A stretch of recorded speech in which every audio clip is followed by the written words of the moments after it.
علامہ اقبال کے مطابق 3 چیزیں مسلم معاشرے کو قائم رکھتی ہیں، یعنی مسلم معاشرے کی ساخت 3 عناصر پر مشتمل ہے۔ ان میں سے عقیدے اور یونیفارم کلچر کی تفصیل گزشتہ اقساط میں پیش کی جا چکی ہے۔ اب ہم تیسرے عنصر کو دیکھیں گے جو بعض مخصوص اداروں پر مشتمل ہے۔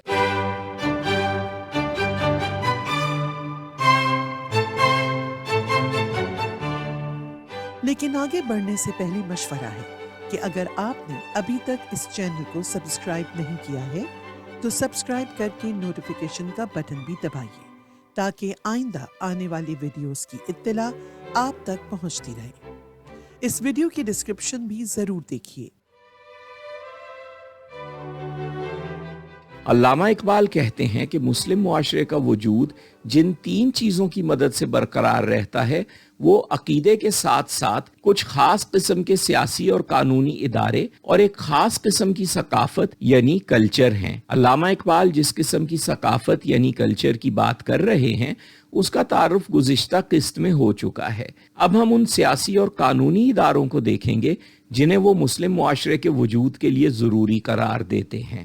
سیاسی اور قانونی اداروں سے علامہ اقبال کی مراد وہ اصول ہیں جن پر سیاسی اور قانونی ادارے قائم ہوتے ہیں۔ یہ وہی اصول ہیں جنہیں ہم نے ایک اور سیریز میں قائد اعظم محمد علی جناح کے سیاسی اصولوں کے طور پر دیکھا ہے، جن میں سب سے اہم اصول اتفاق رائے کا تصور ہے زندہ فقط وحدت افکار سے ملت، وحدت ہو فنا جس سے وہ الہام بھی الہاد۔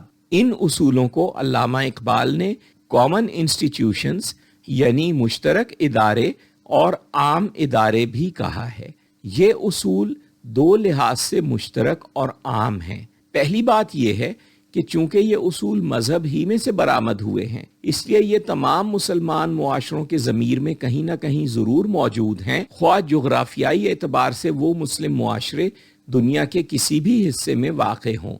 دوسری بات یہ ہے کہ ہر مسلم معاشرے میں یہ اصول بیک وقت عوام اور خواص کے دلوں میں مشترک ہو سکتے ہیں۔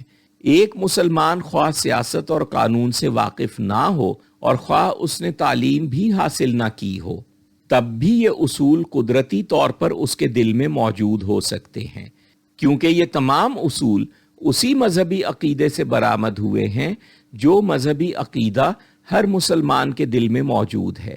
ہم میں سے ہر ایک کے لیے ضروری ہے کہ ہمارا عمل ان اصولوں کے ساتھ ہم آہنگ ہو جائے۔ علامہ اقبال نے اسے ایکسٹرنل ٹرانسفارمیشن کہا ہے، یعنی ظاہری طور پر یا باہر سے اپنے آپ کو بدلنا۔ جیسا کہ ہم نے گزشتہ قسط میں دیکھا تھا، جب ہمارے دل ہمارے یونیفارم کلچر کی تخلیقات کی لے پر دھڑکنا سیکھتے ہیں تو وہ ایک باطنی تبدیلی یعنی انٹرنل ٹرانسفارمیشن ہوتی ہے اور ہمیں اس قابل بناتی ہے کہ ہم اپنے معاشرے کی اصل زندگی میں حصہ لینے کے قابل ہو سکیں۔ اب ہم دیکھ سکتے ہیں کہ اس باطنی تبدیلی کے ساتھ ساتھ ایک ظاہری تبدیلی بھی ضروری ہے، اور وہ یہی ہے کہ ہمارا عمل ان اصولوں کے ساتھ ہم آہنگ ہو جائے جن کی نشاندہی علامہ اقبال نے اسلام کے سیاسی اور قانونی اداروں کے طور پر کر دی ہے۔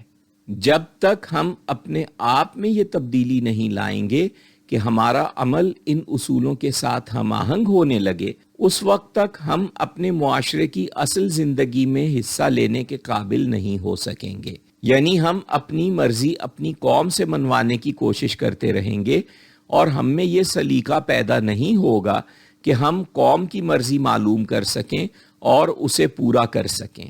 جیسا کہ ایک اور ویڈیو میں بیان کیا گیا ہے، ہمارے اور پاکستان بنانے والوں کے رویوں میں یہی بنیادی فرق آ چکا ہے۔ چنانچہ علامہ اقبال کے فلسفے کا 8واں بنیادی نقطہ یہ ہے کہ مسلم معاشرہ جن 3 چیزوں کی مدد سے قائم رہتا ہے ان میں سے تیسری چیز یعنی مسلم معاشرے کی ساخت میں تیسرا عنصر بعض مخصوص قانونی اور سیاسی اصولوں پر مبنی ہے۔ فرد کے لیے یہ ضروری ہے کہ اپنے عمل کو ان اصولوں کے ساتھ ہم آہنگ کر لے۔ اس کی وجہ سے جو فائدہ حاصل ہوتا ہے وہ ہم اگلی قسط میں دیکھیں گے۔